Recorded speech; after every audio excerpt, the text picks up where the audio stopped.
दोस्तों, इस संसार की रचना करने वाले ने संसार में अनगिनत चीज़ें बनाई हैं, लेकिन दोस्तों इन सारी चीज़ों के अंदर इंसान ने एक शख्सियत बनाई है और वो शख्सियत है इंसान। और दोस्तों, इंसान को इंसान इसलिए भी कहा जाता है क्योंकि इंसान को फिक्र होती है इंसानियत की, इंसानी रिश्तों की।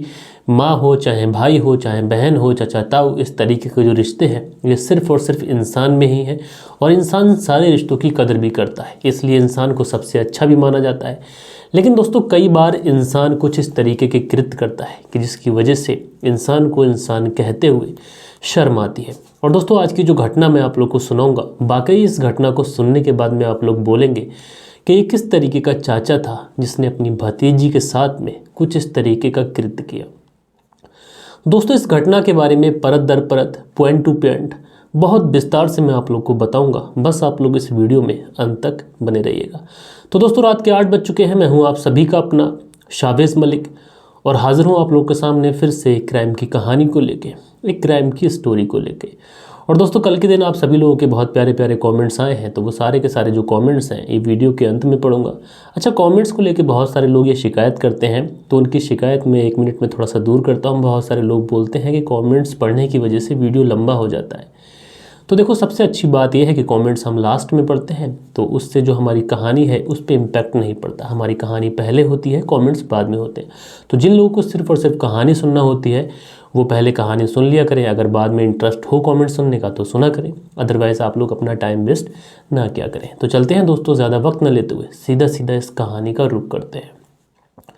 और दोस्तों, आज की जो घटना, आज की जो कहानी मैं आप लोग को सुनाने जा रहा हूँ, ये कहानी है उत्तर प्रदेश से। उत्तर प्रदेश का एक शहर है झांसी, और यहीं पर एक थाना पड़ता है, बबीना थाना। अब दोस्तों, इसी बबीना थाना क्षेत्र के अंतर्गत एक गांव आता है, और इसी गांव में 29 तारीख यानी 29 दिसंबर जो अभी गुजर गई, इसी शुक्रवार को सुबह के लगभग 6:30 से 7 बजे के आसपास पुलिस के पास एक फ़ोन जाता है, और उसमें बताया जाता है कि यहाँ पर खाई के पास में एक 16 साल की लड़की की डेड बॉडी मिली है, जो कि पूरी तरीके से अर्धनग्न है और उसके सर को किसी भारी भरकम चीज़ से कुचला गया है। अब दोस्तों, जब पुलिस इस तरीके की बात सुनती है तो पुलिस तुरंत घटनास्थल में पहुंचती है। पुलिस अपनी पूरी टीम को लेती है, अपनी गाड़ी स्टार्ट करती है, और जब घटनास्थल पर पहुंचती है तो वहां पर लोगों का एक हुजूम उमड़ा हुआ होता है। पुलिस उन सारे लोगों को हटाते हुए जब आगे पहुंचती है तो पुलिस भी देखकर एकदम से उसको भी झटका सा लग जाता है। एक 16 साल की लड़की है, मासूम सी, और उसकी कितनी ही बेरहमी से हत्या की गई है कि उसके पूरे शरीर पर चोटों के एक तरीके से ऐसे निशान हैं कि जिसको देखकर ये मालूम चल रहा है कि जो बच्ची है पहले अपनी जान बचाने के लिए जिसने इसकी हत्या की है उससे काफ़ी ज़्यादा लड़ी है, काफ़ी ज़्यादा उसने फाइट की है। लेकिन इसके बावजूद वो जो आरोपी था उसने इसके सर पर किसी भारी भरकम चीज़ से वार किया, जिसकी वजह से इस मासूम की मौत हो गई। अब दोस्तों, सबसे पहले पुलिस उस पूरी जगह का मुआयना करती है, तो जगह के देखने के बाद में तो यही लगता है कि यहाँ पर काफ़ी ज़्यादा खींचतान हुई है, इस लड़की ने काफ़ी ज़्यादा विरोध किया है। ये सारी चीज़ें पुलिस को दिखाई पड़ती हैं, लेकिन वहाँ पर पुलिस को कुछ सबूत नहीं मिलता है। इसलिए सबसे पहले पुलिस उस डेड बॉडी को अपनी कस्टडी में लेती है और उसे पोस्टमार्टम के लिए भेजती है। डेड बॉडी को पोस्टमार्टम के लिए भेजा जाता है। इधर पुलिस ये पूछने की कोशिश करती है आखिर ये लड़की कौन है। चूँकि लड़की मात्र 16 साल की है तो उसकी पहचान तो बता नहीं सकते, पेपर में भी कहीं पर भी उसकी पहचान नहीं बताई गई, तो हम लोग भी ये मर्यादा जो है इसका ख्याल करते हुए आगे बढ़ते हैं। अब पुलिस सबसे पहले जो घटनास्थल पर लोग थे उन सबसे पूछताछ की जाती है, लड़की कौन है, कहाँ की रहने वाली है, सब बताया जाता है। अब उसके बाद में दोस्तों, पुलिस वहाँ पर जो घर वाले होते हैं, जो परिवार वाले होते हैं, उनसे पूछताछ करती है कि तुम्हारी बेटी के साथ में आखिर ये किसने कहा है, क्या तुम्हारी किसी के साथ में कोई दुश्मनी रही है, या हाल फिलहाल में किसी के साथ में कोई झगड़ा हुआ है, या फिर ऐसा किसी ने कुछ तुम्हें धमकी दी हो वगैरह वगैरह। तो जो घर परिवार वाले लोग होते हैं वो कहते हैं कि साहब ऐसा तो कुछ नहीं। अब उसके बाद में एक एक कर पुलिस संदिग्धों को पहचानने की कोशिश करती है, कोई ऐसा संदिग्ध मिल जाए। यानी जो पुलिस वहाँ पर मौके पर थी, वहाँ पर जो लोग होते हैं, आमतौर पर ऐसा देखा जाता है कि कत्ल करने के बाद में जो कातिल होता है वो पुलिस की गतिविधियों पर नज़र रखने के लिए उसी भीड़ में शामिल हो जाता है। लेकिन कहीं ना कहीं जो उसकी बॉडी लैंग्वेज होती है, वो बॉडी लैंग्वेज पुलिस को ये बता देती है कि जो कातिल है वो इसी भीड़ के अंदर है। अब दोस्तों, पुलिस इसी तरीके से अलग अलग जो संदिग्ध थे उनको पहचानने की कोशिश करती है, अलग अलग तरीके से संदिग्धों से पूछताछ की जाती है, लेकिन इसमें भी पुलिस को कोई बड़ी कामयाबी नहीं मिलती है। उसके बाद में उधर जो पोस्टमार्टम की रिपोर्ट थी वो रिपोर्ट भी आ जाती है। अब दोस्तों, पुलिस चूँकि अब इस पूरे मामले में छानबीन कर रही थी और अभी तक पुलिस को इस ब्लाइंड मर्डर के अंदर कोई भी ऐसा सबूत नहीं मिला था जिससे पुलिस कातिल तक बड़ी आसानी से पहुंच जाए। लेकिन पुलिस, चूँकि अगर किसी ने कत्ल किया है तो जुर्म करने वाला कहीं तो होगा, इसलिए पुलिस उसको छोड़ने वाली तो थी नहीं। इसलिए पुलिस सबसे पहले जो लड़की जिसकी हत्या हुई है, 16 साल की ये बच्ची थी, सबसे पहले उसकी माँ से पूछताछ की जाती है। अब जब दोस्तों माँ से पूछताछ की जाती है तो माँ अपने बयान लिखवाती है और बयान लिखवाते हुए माँ एक नाम बताती है। माँ जो नाम बताती है वो इसी लड़की के सौतेले चाचा का नाम था। अब जब पुलिस के सामने ये नाम आता है तो पुलिस सबसे पहले उस सौतेले चाचा को उठाती है, उससे पुलिस स्टेशन लेके आती है पूछताछ के लिए। लेकिन पुलिस जब उस चाचा को उठा के लेके आती है तो पुलिस को बड़ी हैरानी होती है, क्योंकि चाचा था जो कि सौतेला बताया जा रहा है, ये जब रिपोर्ट लिखाने के लिए पुलिस थाने गए थे तो उसमें भी ये चाचा मौजूद था। जब लड़की को ढूंढा जा रहा था तब भी ये चाचा मौजूद था, और जब पुलिस वहाँ पर अपनी छानबीन कर रही थी तब भी ये चाचा मौजूद था। लेकिन पुलिस एक चीज़ में यहाँ तो कन्फर्म हो चुकी थी कि माँ ने जो चाचा का नाम बताया है ये नाम कुछ ऐसे ही नहीं है, बल्कि जब पुलिस अपनी छानबीन कर रही थी तो पुलिस भी इस व्यक्ति पर नज़र रखे हुई थी। कहीं ना कहीं जो इसकी आंखें थी ये पुलिस से मिल नहीं पा रही थी, यानी कहीं ना कहीं पुलिस समझ पा रही थी कि ये जो व्यक्ति है कुछ तो ऐसा है कि इस व्यक्ति के अंदर कुछ तो गड़बड़ है। अब जब नाम खुलता है तो पुलिस सीधा इस चाचा को उठाती है, और उठाने के बाद में जब पुलिस थाने लेके आती है और जब फ्रंट सीट पर इसको बिठाला जाता है और सामने जब पुलिस बैठती है, अब उसके बाद में जब इस चाचा से पूछताछ की जाती है तो चाचा शुरुआत में तो इधर उधर की बातें घुमाना, घंटों तक पुलिस को घुमाते रहता है कि बच्ची को इधर ढूंढ रहा था, मुझे ऐसे ऐसे पता चला। अब जब सारी बातें ये पुलिस के सामने करता है तो इसमें पुलिस को कुछ क्लू मिलते हैं। अब इन्हीं क्लू को इकट्ठा करते हुए, जोड़ते हुए पुलिस को कहीं ना कहीं शक हो जाता है कि ये जो सौतेला चाचा है कहीं ना कहीं इस मर्डर के अंदर इसका बड़ा हाथ है। इसलिए पुलिस अब उस चाचा के खिलाफ सख्त एक्शन लेती है और उसके ऊपर जब थोड़ी सी भी सख्ती दिखाती है तो आखिरकार ये चाचा जो होता है ये पुलिस के सामने टूट जाता है। और जब ये टूटता है और उसके बाद में जो कहानी बताता है, यकीनन दोस्तों ये कहानी अपने आप में बहुत ज़्यादा परेशान करने वाली होती है। दरअसल ये जो लड़की जिसकी हत्या हुई है ये अपने भाई बहनों में तीसरे नंबर की लड़की थी, और ये जो चाचा था ये इनके ही घर से थोड़ी दूरी पर झोपड़ी बना के रहता था। वहाँ पर इसकी शादी भी हो चुकी थी। चूँकि ये शराब पीने का आदी था, नशा करता था, इसलिए इसकी जो शादी थी ये टूट जाती है। टूटती क्या है कि 5 महीने पहले इसकी जो पत्नी होती है वो आए दिन झगड़ों की वजह से तंग आकर, क्योंकि ये काम धाम तो करता नहीं था, शराब पीता था, कभी कभार काम कर लिया करता था, उसकी भी शराब पी जाया करता था, तो आए दिन इन सारी बातों को लेकर घर पे झगड़े होते थे। अब दोस्तों जब झगड़े ज़्यादा बढ़ जाते हैं तो उसकी जो पत्नी होती है आखिरकार ये फैसला लेती है कि इसको छोड़ देना बेहतर है। उसके बाद में वो इस चाचा को छोड़कर वो अपने मायके चली जाती है। अब उसके बाद में ये जो इस बच्ची का सौतेला चाचा था ये आए दिन उसी तरीके से नशे करता, उसी तरीके से सारी चीज़ें चलती रहती है। और उसके बाद में जो इसका भाई था जिसकी ये बच्ची थी, जिसकी इसने हत्या की थी, उसके घर पर कुछ काम चल रहा था, यानी घर में मरम्मत का काम चल रहा था या फिर घर का कंस्ट्रक्शन कराया जा रहा था। अब उसी में इस चाचा को भी काम करने के लिए बुला लिया था, और 28 दिसंबर सुबह लगभग 10 से 10:30 बजे की बात होगी। ये जो चाचा है जब उस घर में जाता है काम करने के लिए तो ये जो 16 साल की मासूम होती है ये उस समय नहा रही होती है। अब दोस्तों आप लोग अंदाज़ा लगाइए, अगर किसी घर के अंदर कोई काम चल रहा है तो वहाँ पर एक तरीके से जो सुविधाएं होती हैं, चाहे टॉयलेट की हो चाहे बाथरूम की हो, उस समय पूरी अस्त व्यस्त होती हैं। और इसी वजह से ये जो बच्ची जब नहा रही होती है खबरों के मुताबिक, तो ये जो चाचा है जब घर पहुँचता है तो उस बच्ची को नहाते हुए देख लेता है, और जैसे ही उस मासूम को नहाते हुए देखता है तो इसके अंदर का शैतान जाग जाता है। ये तुरंत उस बच्ची से गलत काम करने के ख्याली पुलाव अपने दिल में पकाने लगता है, और उसके बाद से लगातार उस बच्ची के ऊपर नज़र रखता है। अब दोस्तों जब ये उस बच्ची के ऊपर नज़र रखता है और करीब 28 दिसंबर वाले दिन ही करीब शाम के 6:30 बजे के आसपास ये बच्ची घर से शौच करने के लिए निकलती है। अब जैसे ही ये घर से शौच करने के लिए निकलती है, बच्ची आगे जब निकल जाती है तो जो चाचा था मौका देखते ही पीछे से निकल जाता है और उस बच्ची का पीछा करने लगता है। घर से लगभग 100 फीट दूरी के आसपास जाकर वो बच्ची जैसे ही शौच के लिए जा ही रही होती है कि उसी समय ये जो दरिंदा चाचा था ये उस मासूम को पीछे से कस के पकड़ लेता है। अब जब उसको पकड़ता है वो मासूम देखती है पलट कर तो उसका चाचा, वो एकदम से घबरा जाती है, वो विरोध करती है, वो अपने चाचा को एक तरीके से धक्का देती है और धक्का देने के बाद में उससे कहती है कि तुम उसके साथ में जो कर रहे हो ये बिल्कुल ठीक नहीं है, और इस बात की शिकायत वो माँ और पिताजी से करेगी।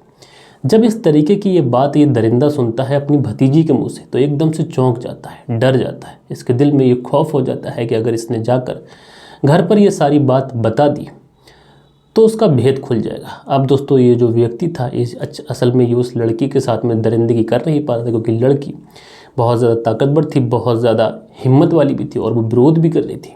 लेकिन जब इसको लगता है कि ये लड़की जाकर घर पर बात बता देगी तो उसका भेद खुल जाएगा, और इसी बीच में ये लड़की को ज़ोर से पकड़ता है। वो लड़की इसको धक्का देती है तो वहीं पर रखे हुए एक पत्थर से ये उस लड़की के सर पर वार करता है।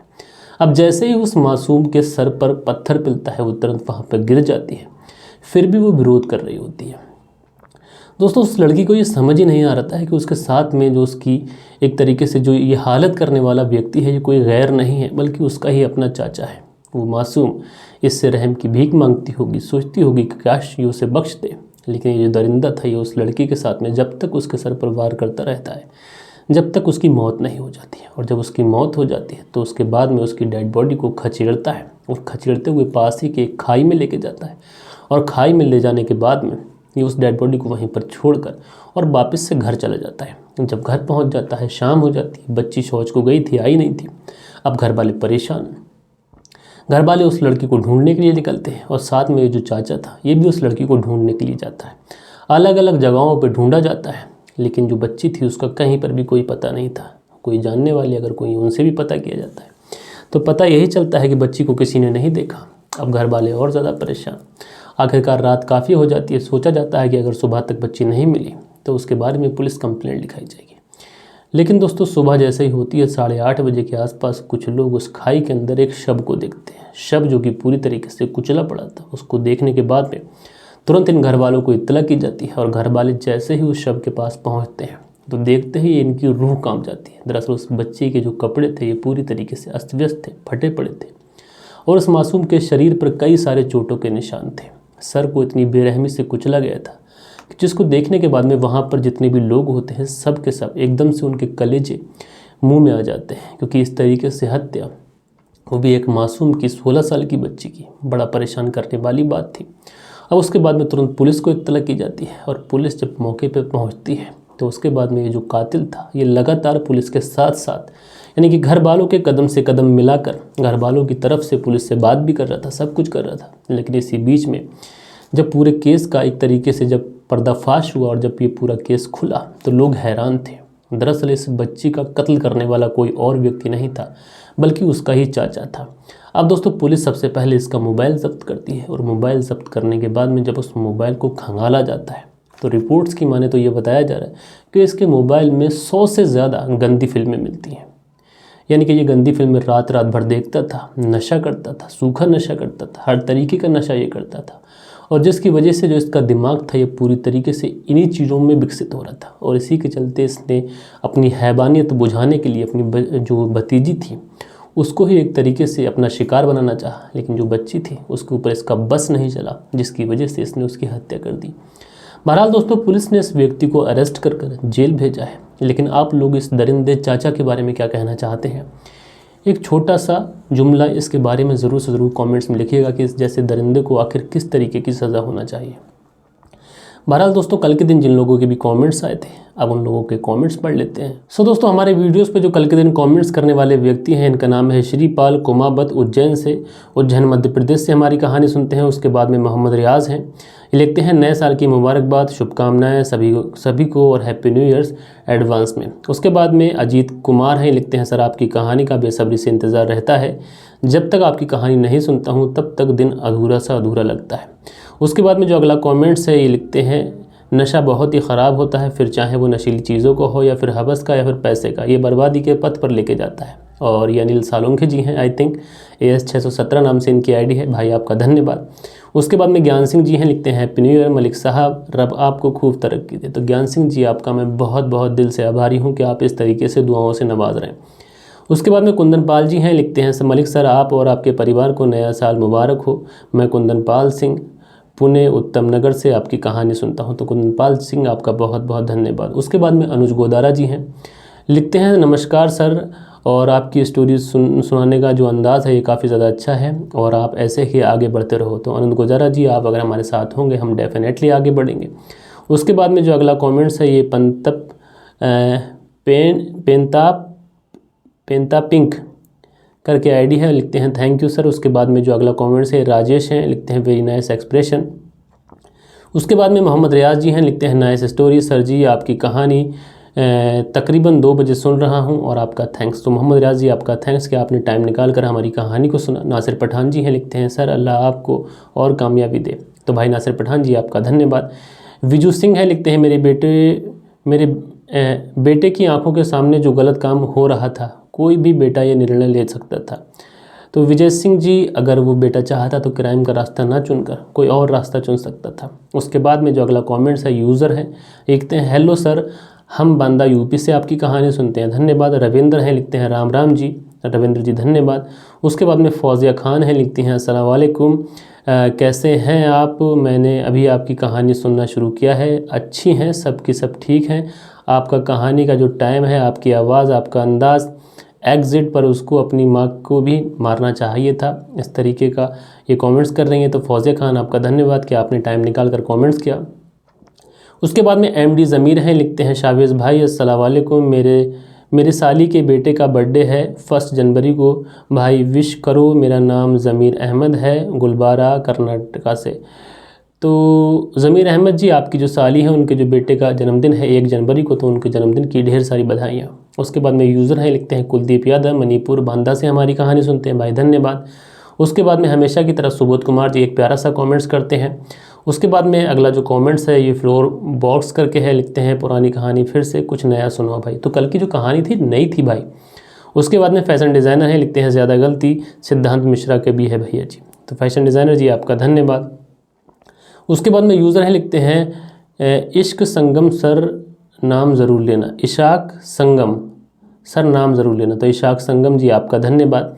उसके बाद में जो अगला कमेंट्स है ये फिर से वही पेंटिंग लिखते हैं, मैं बेंटा शरण में लेबनान से लिख रहा हूँ, आपको तो पता ही होगा यहीं लेबनान इसराइल में मेरे बेटे का नाम आशीष और बेटी का नाम आपने इस वीडियो में बोल दिया, बाय रिक्वेस्ट बेंटा शरण। तो बेंटा शरण है जो कि लेबनान में है इस समय शायद, और इस समय जो इसराइल वाली वॉर चल रही है उसके बारे में बता रहे हैं।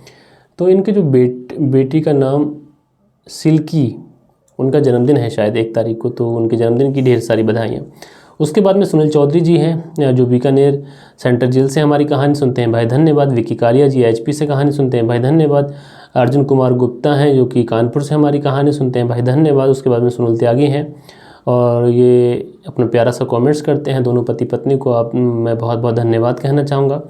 और उसके बाद में जो अगला कमेंट्स है ये फौजिया खान का है, लिखती हैं कैसे हैं आप, आपकी कहानी सुनना शुरू किया है, अच्छे हैं सब कुछ ठीक है, आपका कहानी का टाइम, आपकी आवाज़, अंदाज़ एग्जिट पर उसको अपनी माँ के भी मारना चाहिए था, लेकिन ये किसी का कत्ल करना ये ठीक नहीं है। और जो क्राइम होता है इन्हीं चीज़ों से होता है और इंसान को इसके बीच का कोई रास्ता निकाल कर जो समस्याएँ आ जाती हैं ज़िंदगी के अंदर उनको हल करना चाहिए।